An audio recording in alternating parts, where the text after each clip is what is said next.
नमस्कार दोस्तों, आज हम इस वीडियो में द जनरल क्लॉज एक्ट के रिमेनिंग सेक्शंस को समझेंगे।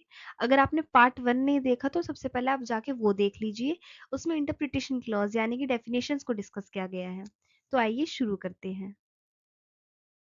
सेक्शन 5 कहता है, अगर किसी सेंट्रल एक्ट में इन्फोर्समेंट डेट मेंशन ही नहीं है तो हम कैसे डिसाइड करेंगे कि लॉ कब इन्फोर्स हुआ। तो सेक्शन 5 के अंदर दो सिचुएशन दे रखी है, एक तो बिफोर कॉन्स्टिट्यूशन और एक आफ्टर कॉन्स्टिट्यूशन। बिफोर कॉन्स्टिट्यूशन होता था जब गवर्नर जनरल एसेंट देता था, हामी भरता था कि हाँ अब इस लॉ को, इस बिल को पास कर दिया जाए, तब से मान लिया जाता था कि ये लॉ इन्फोर्स हो गया। But after the constitution mostly ये सिचुएशन नहीं आती है कि इन्फोर्समेंट डेट ही मेंशन नहीं है एक्ट के अंदर। बट अगर सिचुएशन आ जाए तो आफ्टर द कॉन्स्टिट्यूशन प्रेसिडेंट जब असेंट देगा, जब माना जाएगा कि ये लॉ इन्फोर्स हो चुका है। सेक्शन 6 कहता है इफेक्ट ऑफ रिपील। जब कोई ओल्ड लॉ, पुराना लॉ रिपील हो जाए तो उसका क्या इफेक्ट रहता है। तो देखिए, जो पहले राइट्स एंड लाइबिलिटी होती है, जो हमारी राइट्स एंड लाइबिलिटी बन चुकी होती है, क्रिएटेड हो चुकी होती है, वो बाद में ख़त्म नहीं की जा सकती। यानी कि कोई पेंडिंग कोर्ट केस है, पेंडिंग इन्वेस्टिगेशन है, या फिर पेंडिंग पनिशमेंट है, या फिर पुराने लॉ में जैसे आईपीसी में कोई पनिशमेंट बन चुकी है पर अभी हमारा बीएनएस आया है, वो फ्यूचर डेट से एप्लीकेबल होगा, प्रोस्पेक्टिव इन नेचर है वो। बट पुराने लॉ में हमारी लाइबिलिटी बन चुकी है, उसकी पनिशमेंट हमें मिलेगी, वो रिपील या कैंसिल नहीं होगा। इसको हम इलस्ट्रेशन के माध्यम से समझते हैं। सो आप ध्यान से सुनना इसको, क्योंकि बहुत कंफ्यूजिंग सा है। जो लॉ ए है हमारा, वो हमारा है income tax act. Law A हमारा है इनकम टैक्स एक्ट। इसमें बोला गया था जो हमारा टैक्स रेट है ना, वो 30% रहना चाहिए, ठीक है। बट ये अमेंड हो चुका है फाइनेंस एक्ट के द्वारा। फाइनेंस एक्ट क्या कहता है, जो टैक्स रेट है वो होना चाहिए हमारा 25%। फाइनेंस एक्ट आया था हमारा 2018 में, तो ये कहता है कितना रहना चाहिए, 25%।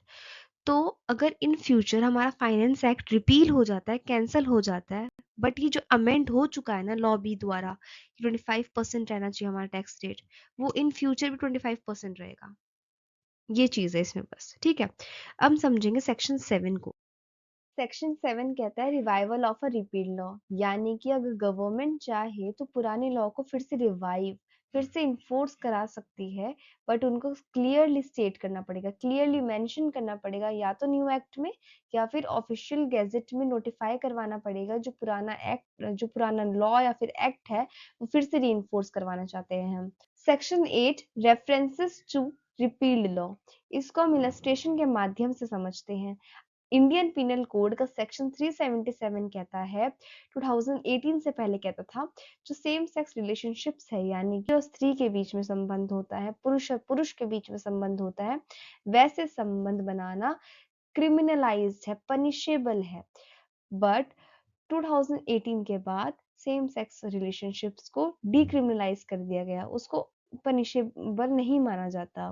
तो सीआरपीसी में रेफरेंस दे रखा है कि सेक्शन 377 आईपीसी का है, तो वो कॉग्निजेबल ऑफेंस होता है या नॉन कॉग्निजेबल ऑफेंस होता है, वो ट्रायल बाय विच कोर्ट होता है। तो ये सारी चीज सीआरपीसी के अंदर रेफरेंस देके बता रखी है। तो ये सेक्शन सिंपली ये कहता है कि अगर कुछ भी चेंज आईपीसी में हुआ है, कोई भी अमेंडमेंट आईपीसी में हुई है, तो उसका रेफरेंस किसी भी एक्ट में मेंशन हो, वो सेक्शन किसी भी एक्ट में दे रखा हो, तो वो as a new law treat होगा। यानी कि जो न्यू कॉन्सेप्ट इंक्लूड किया गया है उस सेक्शन के अंदर, वही न्यू कॉन्सेप्ट हर एक एक्ट में माना जाएगा, जब भी आईपीसी का या फिर किसी भी एक्ट का रेफरेंस अनदर एक्ट में प्रोवाइडेड होगा। सेक्शन 9 कहता है commencement and termination of the time. यानी कि इसमें सिंपल ये कहा गया है, फ्रॉम एक्सक्लूड होता है, फर्स्ट डे इंक्लूड नहीं होता और लास्ट डे इंक्लूड होता है। जैसे यहाँ तो सिंपली दे रखा है कि 1 अप्रैल से लेकर 10 अप्रैल तक, मतलब यहाँ पे 1 अप्रैल इंक्लूड नहीं होगा, 10 अप्रैल इंक्लूड होगा।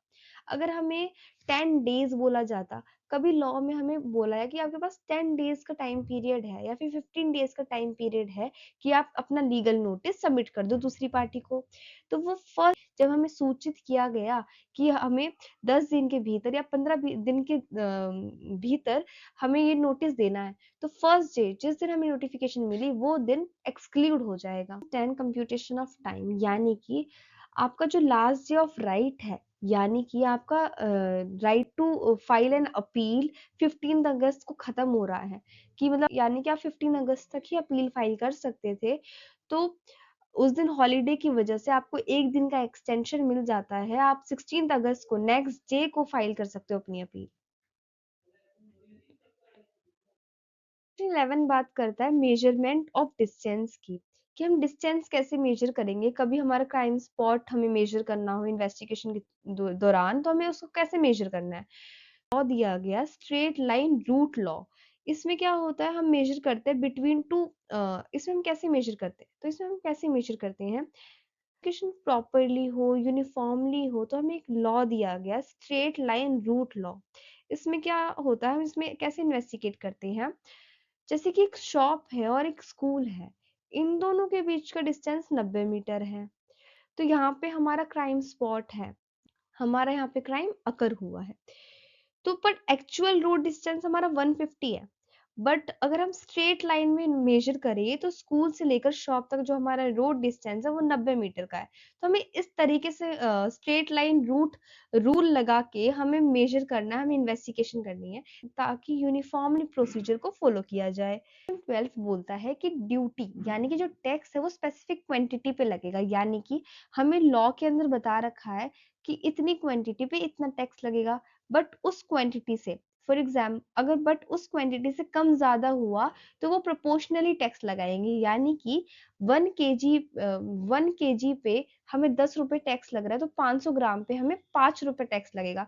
ऐसे हम प्रोपोर्शनली डिवाइड करके टैक्स लगाएंगे। सेक्शन 13 कहता है जेंडर एंड नंबर, यानी कि मैस्क्यूलियन इंक्लूड्स फेमिनन। आपने आईपीसी के अंदर देखा होगा ही इंक्लूड्स शी, यानी कि अगर कहीं पे भी ही लिखा होगा तो उसका मतलब होता है फेमिनन भी इंक्लूड है, फेमिनियन भी इंक्लूड है, singular includes plural and vice versa. यानी कि अगर कहीं पे लिखा है person, person includes association as well, plural यहाँ पे भी इंक्लूड हो रहा है ना, कि पर्सन इंक्लूड करता है इंडिविजुअल को भी, एसोसिएशन को भी, कॉर्पोरेशन को भी। That's why singular includes plural and vice versa. Section 14 कहता है जब आपको लॉ पावर देता है तो उस पावर का आप मल्टीपल टाइम यूज कर सकते हो, जब तक उस पावर को लॉ खुद छीन ना ले। तो इसकी इलस्ट्रेशन हमने मेंशन कर रखा है, जैसे गवर्नमेंट को पावर दे रखा है कि वो नोटिफिकेशन इश्यूज कर सकते हैं, तो वो again and again multiple time उस नोटिफिकेशंस को, मल्टीपल नोटिफिकेशन को इशू कर सकते हैं। सेक्शन 15 कहता है जो अपॉइंटमेंट होती है वो दो तरीके से होती है किसी भी ऑफिस के लिए, या तो बाय नेम या बाय पोजीशन। अगर हम बाय पोजीशन किसी भी इंडिविजुअल को अपॉइंट कर रहे हैं तो उसे हम एक्स ऑफिसो कहते हैं। Section 16 power to appoint includes power to suspend और डिसमिस। अगर किसी पर्सन के पास पावर टू अपॉइंट है तो उसके पास पावर टू सस्पेंड और डिसमिस भी है।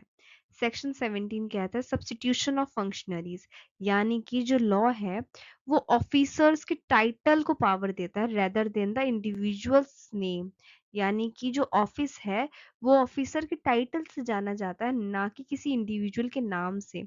जैसे कि एसडीएम का ऑफिस है तो वो जो करेंटली होल्ड करता है एसडीएम, उसके थ्रू जाना जाएगा rather than the any individuals name. Section 19 कहता है चीफ्स एंड सबऑर्डिनेट्स, यानी कि प्रेसिडेंट है या फिर कोई कमिश्नर है वो लीव पे है तो उसकी जगह डिप्यूटी डिप्यूटी कमिश्नर्स होते हैं, वो होल्ड करेंगे ऑफिस। सेक्शन 20 कहता है constructions of rules and order, यानी कि कोई भी वर्ड्स यूज हो रहे एज ए रूल्स और ऑर्डर, उसका सेम मीनिंग वही होगा जो उसके पेरेंट एक्ट में है, यानी कि पॉक्सो का एक्ट है, उसमें जो एज है, उसमें जो चाइल्ड की डेफिनेशंस है वो एज एन यूज होंगी जो हमें पेरेंट एक्ट में बता रखा है। Section 21 power to amend includes power to repeal, इसमें ये बता रखा है अगर legislature has the power to issue some rules or notification then its also has the power includes to amend modify or cancel them. यानी कि अगर legislature के पास ये पावर है कि वो कोई भी रूल को इशू करे, तो उनके पास ये भी पावर है कि वो उस रूल को मॉडिफाई करे, अमेंड करे या फिर रिपील कर दे।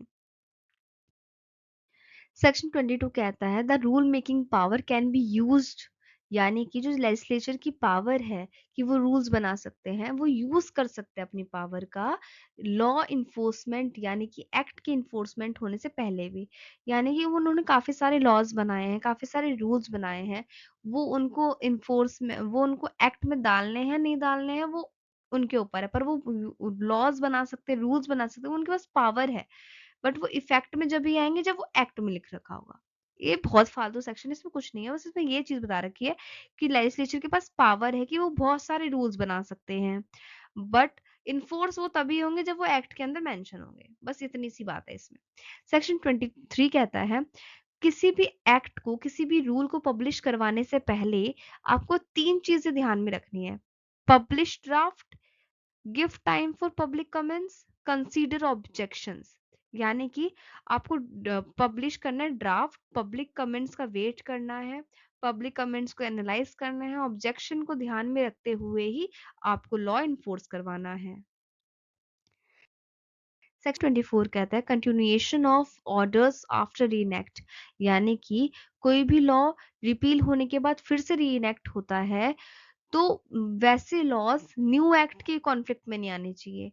यानी कि जो न्यू एक्ट में कोई रूल बता रखे हैं उसके कॉन्फ्लिक्ट में हमारा री इनेक्ट वाला लॉ नहीं होना चाहिए। सेक्शन 25 बात करता है रिकवरी ऑफ फाइन्स, यानी कि अगर कोई भी एक्ट फाइन क्लेम करता है तो उसको रिकवर भी करना है as per the IPC CrPC, अगर unless the act says otherwise, यानी कि अगर कोई एक्ट आपको प्रोहिबिट ना कर दे वो फाइन लेने से। सेक्शन 26 कहता है offences under multiple act, for example rape का ऑफेंस बन गया माइनर चाइल्ड पे, पॉक्सो पे भी और आईपीसी के अंदर भी, तो आप ट्राई ट्राई पे चार्ज लगा सकते हो डिफरेंट डिफरेंट एक्ट पे, बट उसको पनिश एक ही जगह करोगे आप, या तो आईपीसी के अंदर या फिर पॉक्सो के अंदर, आप उसको मल्टीपल टाइम पनिश नहीं कर सकते। 27 बात करता है सर्विस बाय पोस्ट, अगर आप कोई भी लीगल डॉक्यूमेंट सर्व करवा रहे हो पोस्ट के थ्रू तो ये 3 चीजें होनी चाहिए: एक तो वो प्रीपेड होना चाहिए, एड्रेस करेक्ट होना चाहिए और एक रजिस्टर्ड पोस्ट होनी चाहिए। सेक्शन 28 कहता है साइटेशन ऑफ लॉज, यानी कि आपका जो एक्ट है, आपका जो लॉ है उसकी साइटेशन होनी चाहिए, जैसे कि शॉर्ट टाइटल, जैसे transfer of property act, Indian contract act और ईयर 1872, ऐसे ईयर और शॉर्ट टाइटल से आपकी लॉ की पहचान होती है।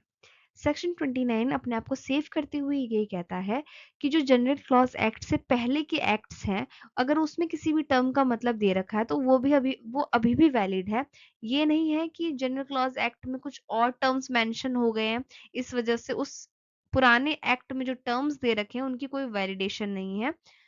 सेक्शन सेक्शन 30 कहता है एप्लीकेशन टू ऑर्डिनेंस, ऑर्डिनेंस के अंदर दोनों चीज इंक्लूड होती है, एक तो प्रेसिडेंट द्वारा जो आर्टिकल 1 to 3 में बनता है, और गवर्नर जनरल द्वारा ऑर्डिनेंस जो बनती है वो दोनों सेंट्रल एक्ट के तहत वैलिड होती है। Hope you like this video. अगर आपकी कोई भी डाउट्स या क्वेरी हो आप कमेंट सेक्शन में पूछ लेना।